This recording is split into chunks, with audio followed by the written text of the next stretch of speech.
Hello everyone, welcome to this next class. In this last class में हमने introduction part पढ़ा था। आप लास्ट क्लास जाकर देख सकते हैं।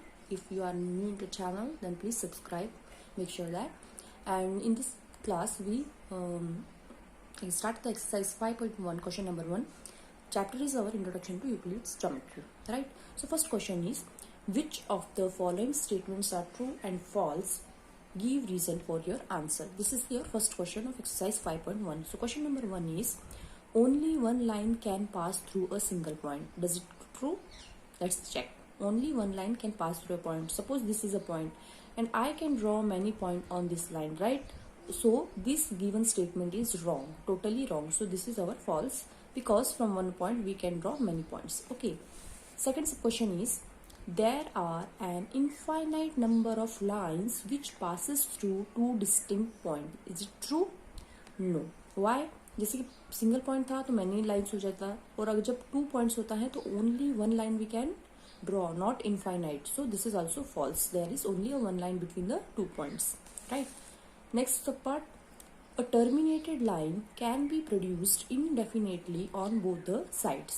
A terminated line can be produced indefinitely on both the sides. Yes, true. समझो, जैसे कि एक लाइन है एंड यहाँ पे दोनों साइड एरो है, then we have to terminate this.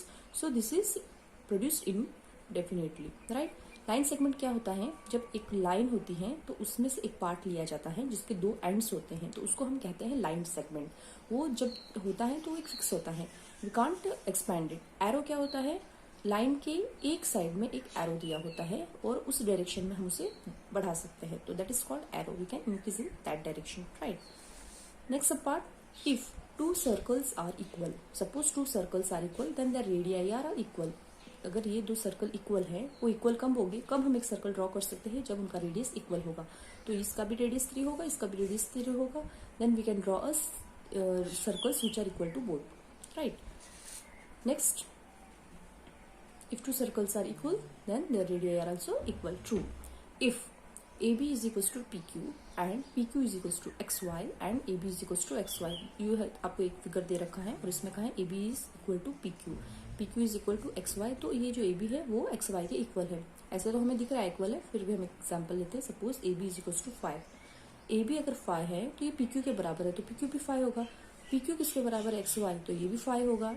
तो ये भी 5 है, ये भी 5 है, ये भी 5 है, therefore AB is equals to XY हो जाएगा. So this is our first question. Next question in next class. Thank you so much.